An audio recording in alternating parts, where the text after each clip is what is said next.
Hey guys, today I'm going to be doing a video on the pros and cons of a PRS Custom 24.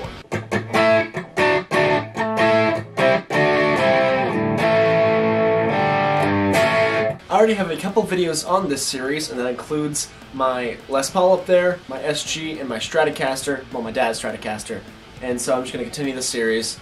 So the next one in the lineup is the PRS. If you're wondering what guitar this one in particular is, I don't believe you can get them anymore, but I'm sure you can find some on Reverb. I've looked everywhere. I can't really find them. And this one is a PRS Custom 24 from the SE lineup. It's either from 2019 or 2020, one of those two. This is actually my dad's guitar, and he purchased this from Guitar Center sometime last year. He got it for around $700, $800, somewhere in that range. Even though this is my dad's guitar, I basically stole it from him, and it is currently residing in my room here along with all my other guitars. But I really do like PRSs. These guitars are really great, and if I look at the list here of all my pros and cons that I have on my feet, the pros definitely outweigh the cons. But instead of telling you about the pros and cons, I'm just going to get into it and show you.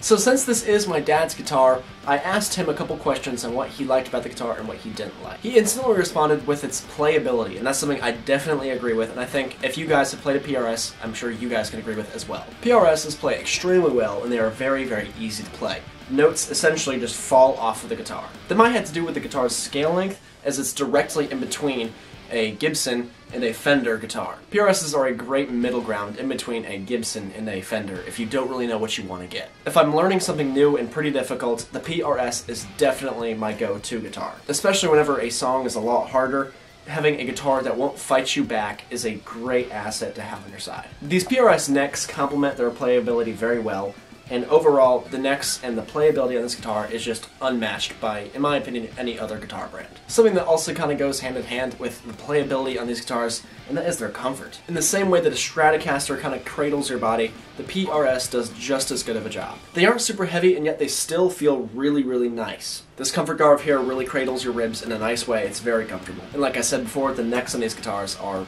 great. Now that I mentioned the weight, it actually kind of leads me into my next con, my first con at that, and that is they're weighted kind of awkwardly. This guitar has the opposite problem of an SG. Let me show you what I mean. An SG, whenever you hold it and you let go, a headstock dives. The weight of the guitar is more focused around the headstock, and that will send it plunging to the ground. While on the PRS, they do have these tiny little headstocks and these quite large bodies, and that will make it do the opposite problem, and it will go backwards. Which I don't think it's as, see I almost just dropped it there, I don't think it's as big of a deal as the headstock dive. This one's a lot more manageable, but it is something to keep in mind. It's kind of annoying sometimes because you kind of have to, you know, maybe get your chest on top of it or anchor it down with your forearm here.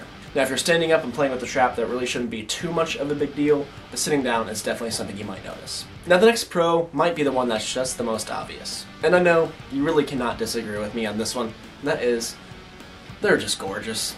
The wood that goes into these PRS guitars are, in my opinion, probably the best quality wood for the price, from any brand at that. They're built in a similar construction to a Les Paul in that they have a mahogany body with most of the time a maple top and binding around the edge. But I think for the price, the wood that goes into these guitars, for the same quality, and not quality, but price of a Gibson, the wood out of this one's gonna be much nicer, in my opinion at least. And even in just the little things, the bird inlays on these guitars, I think they're the coolest things ever. Also, the way that these bodies are shaped is just gorgeous as well. The way the light catches the body here on the carved top is just immaculate. Another cool thing about the looks of a PRS is that basically any genre can use one of these. It's not like a BC Rich where if you take it to a blues or a jazz gig where people are like, okay, what is this guy doing? But it's also not like if you take a 335 to a metal show, people are like, okay, what is he doing? A PRS, it's so classy, but it's also kind of modern looking, so I feel like it could fit in any genre. Speaking of any genre, this kind of leads me into probably PRS's claim to fame, and that is their versatility. PRS guitars are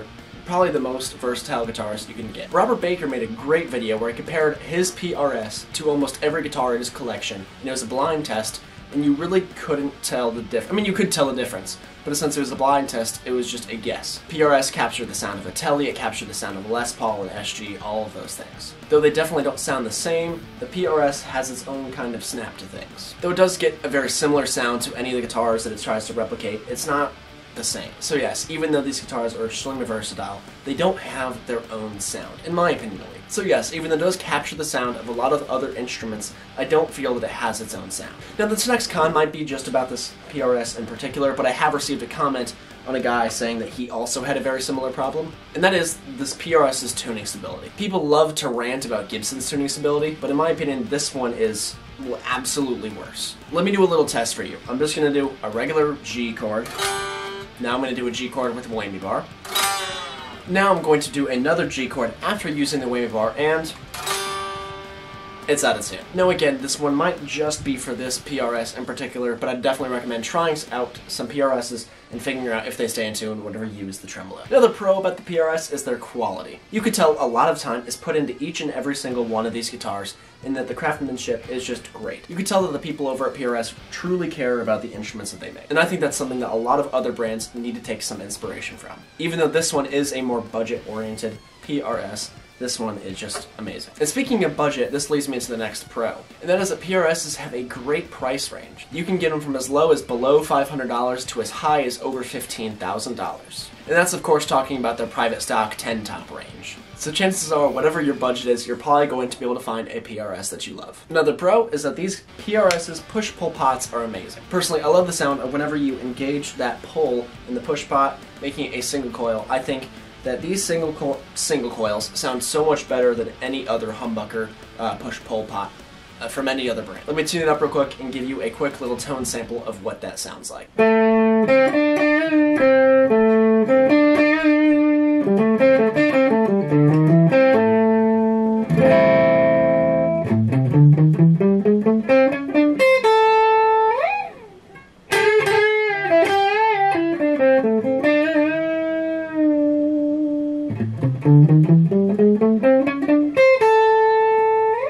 So yeah, you can definitely tell the single coil sound a little bit different than a normal humbucker, but also a little bit different than a normal single coil. One thing that kind of sucks about PRSs, and it's not nearly as bad as the ones with Floyd Roses, so don't get that confused, but that is changing tunings. If you want to change your tuning to drop D, you're going to have to restring every other string, and that's just the nature of their tremolos. It's basically the same with any other tremolo system that has a whammy bar. And again, it's not nearly as bad as one with the Floyd Rose. Floyd Rose, you'll basically have to do an entire new setup.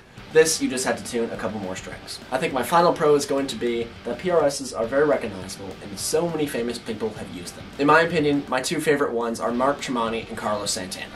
Both of those dudes have beautiful signature models that I think are great guitars. And also Mark Tremonti's signature amp is great. I love that amp so much, and I really, really want one.